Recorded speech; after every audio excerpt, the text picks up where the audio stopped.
Oh, here we go. Now what do I do?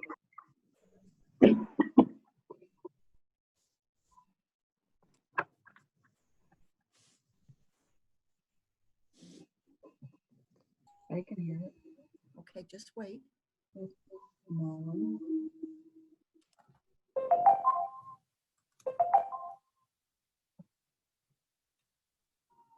Okay, it's up as loud as it can go. All yours, Jose. Okay, hang on a second. I'll be right in there. Just got to get out of here. Get rid of my, I was just at a Bloomfield meeting, so I don't want to get rid of my Bloomfield Means Business virtual background here. Good evening, everyone. Do we have a quorum yet here? Sit down. So I guess who's here from the besides? Okay. Oh, I see. Nolan's here. Mr. Davis, Nolan Davis, Steve Smith, and Bob Yaski. I'm here. All right. We just don't see you. Okay. I'd like to call the meeting of the East Windsor Zoning Board of Appeals to order. Oh, do we have a secretary? Man, it's been a long time since we met. So I don't even, I know Tom used to be the secretary. Have we elected a new secretary, or does somebody want to volunteer to read the legal notice, or I can read the legal notice, I guess. Does anybody recall? I think because we're on a Zoom meeting, we can dispense with the Pledge of Allegiance today. We don't have flags. Let me get the legal notice, and let me get down here. Right here, you're right here. Trying to figure out where we're trying to do my screen here at the same time. That's as loud as it goes. Okay, Laptop. the East Windsor Zoning Board of Appeals will hold a public hearing on Monday, November 2nd, 2020 at 7 p.m. via the Zoom meeting. The application, first application is ZBA number 2020-02. Application of Christopher Donahue for property located at 26 Rice Street for a variance of section 401 bulk area requirements of the zoning regulations to allow a proposed lot with 18.4% building coverage where 15% maximum is allowed. A variance of 3.4% is being requested. The property is owned by the applicant and is identified as map 077 block 40 lot 001 zoning district B2. Interesting persons may attend and be heard, and copies of the above application were available at the town clerks and zoning board of appeals webpage of the town's website, and interested persons were invited to attend the online meeting and public hearing to be heard on this topic. And I believe the proper Zoom link was included in that notice. So let's see, who's here to represent the applicant? Jay? If you can unmute yourself. Yeah, good evening. Jay Ursary, J.R. Russo here representing the applicant. And I guess, Jose, just before we start, as I was listening to you read the legal notice, and now I'm looking at the agenda, it lists the zoning district as B2. Okay. It's R2. That must have been a typo. Yeah, I don't know if that really, I'll leave it up to the applicant, but I don't see it as a major. I don't think it's an issue, but I just wanted And major to... issue because it doesn't really affect the numbers. It's still, you know, as long as the percentages are correct and everything else, I think we could just put it off as a typo. But again, it's up to the applicant. They feel comfortable. J.R. Russo here representing the applicant, Chris Donahue. Chris is here with me. We're over at the office here on Showham Road. And I'm going to see if I can share the screen here and put this. Just hang on a second, Jay. I forgot to do my little spiel ahead of time in case there's anybody listening. But the way we're going to do this is we're going to let the applicant present the application. Then we're going to have questions. If we have any staff, we're going to allow staff to make any comments, and then have questions from the board members.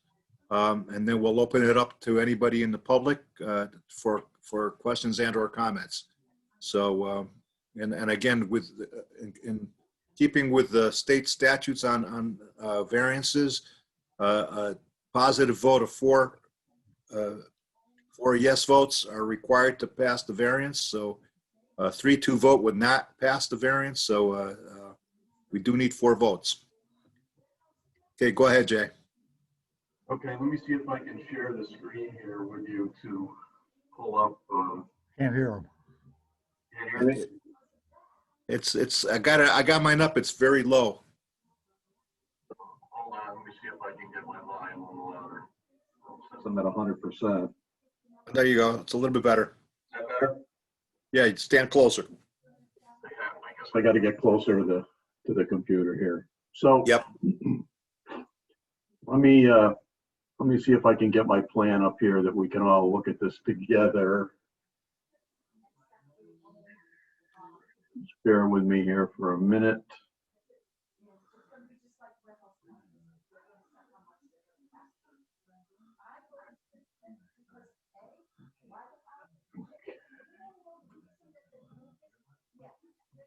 Should be able to share your screen. It's a little Yeah. green button.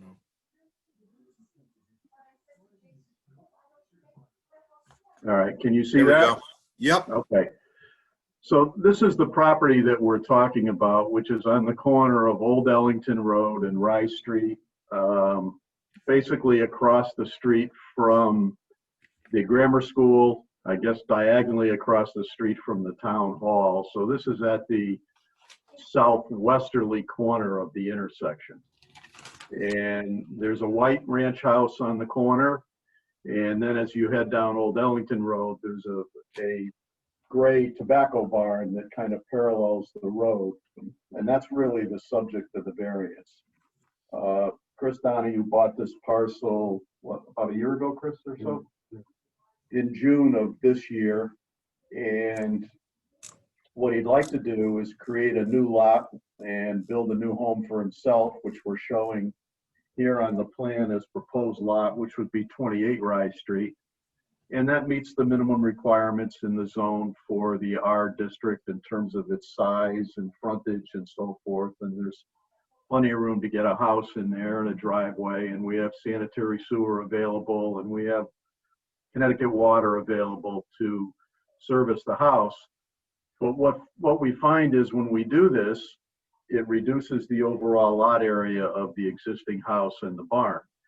And when we look at the requirements in terms of coverages and so forth, we find that we exceed the building coverage by about 3.4%. And essentially it's, we're saying it's the barn. I suppose we could say it's the house, but the barn, and I think most of you are pretty familiar with it, it's a large tobacco barn.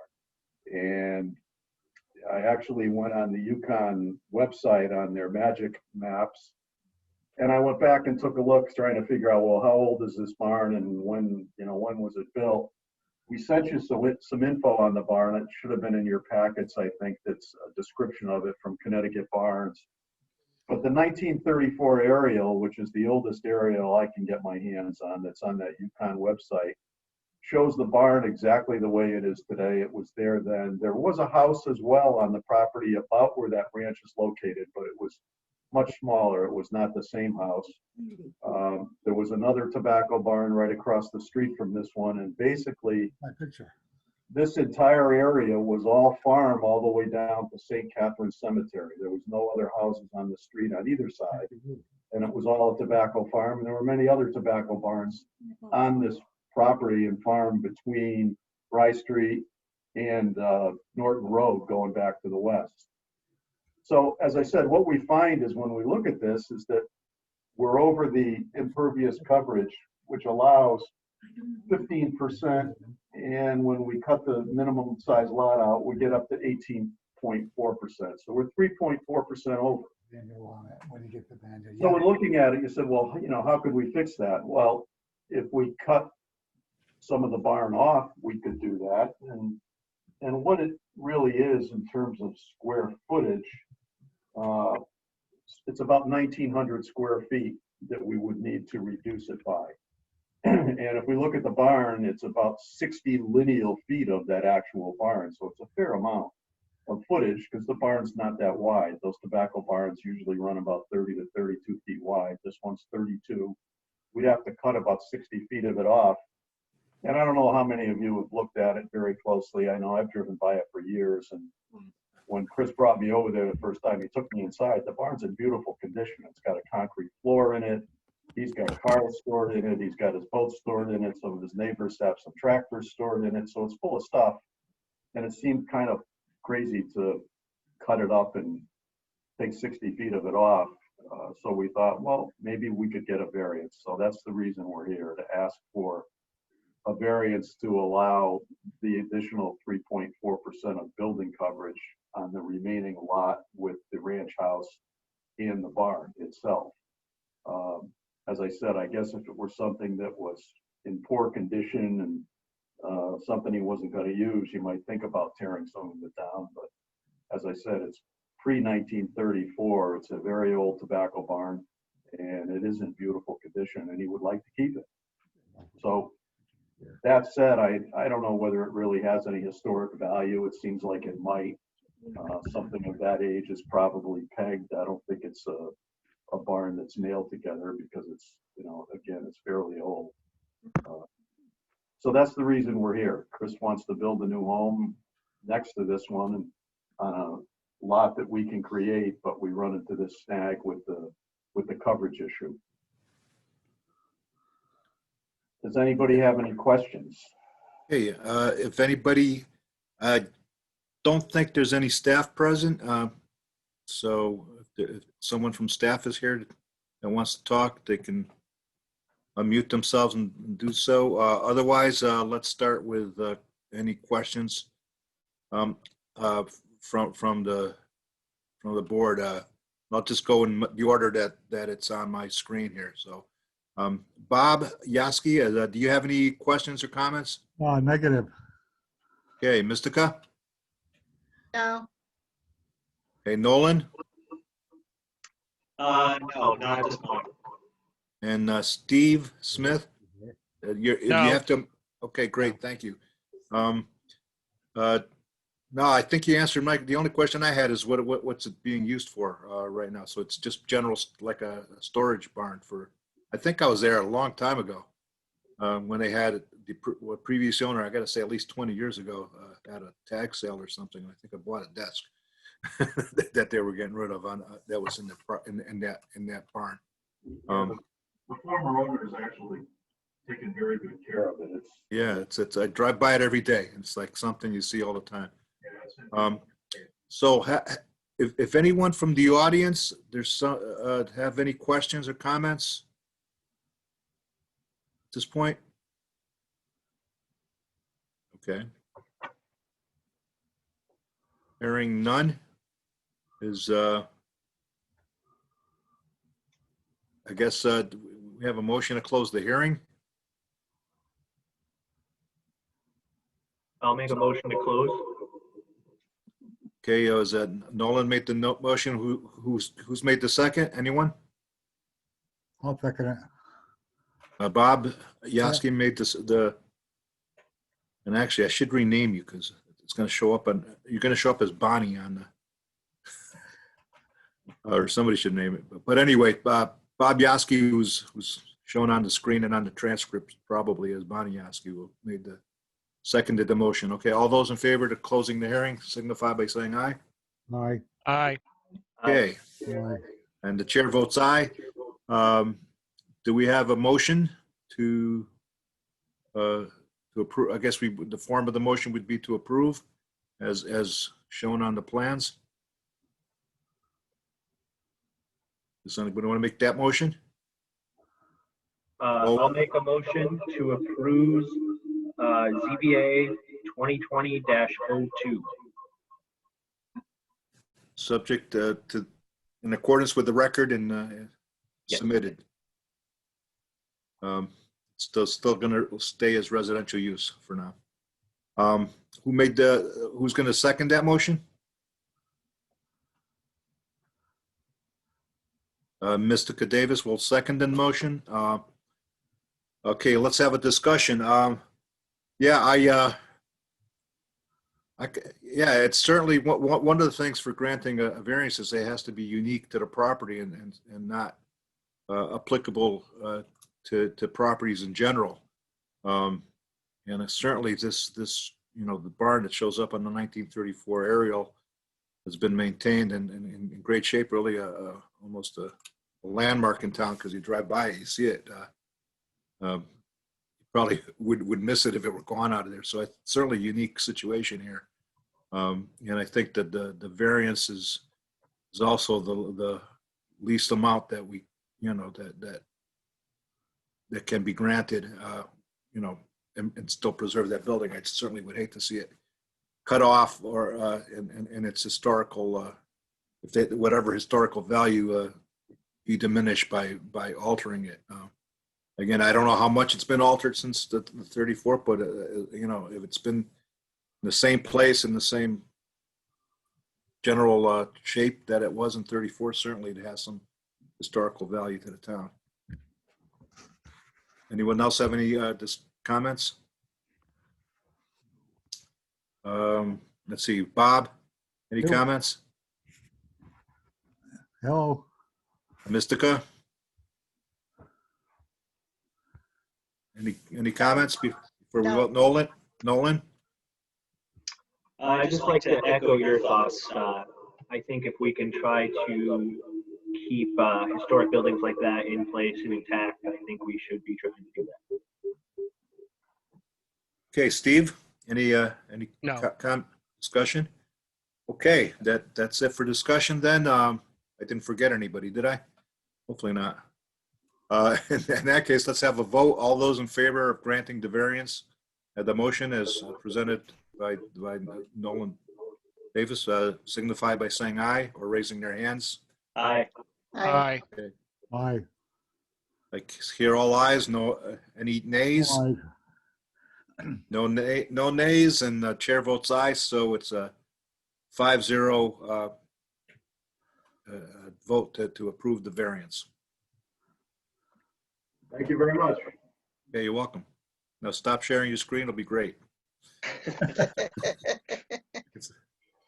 There we go.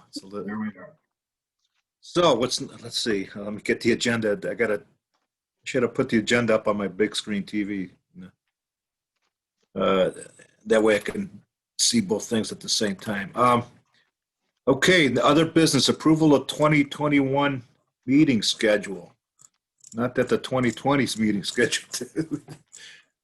If it's like the 2020, we'll meet maybe once or twice. Let me see. I don't know. Are we scaring people away? Let's see. Did we have that attached to there? I'm just trying to think Yeah. here. Going through my pack. We did. It It Oh, was yes, we did. attached. So yeah, okay, I got it on my screen. Okay, so we need a motion to approve the Zoning Board of Appeals 2021 meeting dates as presented. I do know that there's 2 holidays on this list.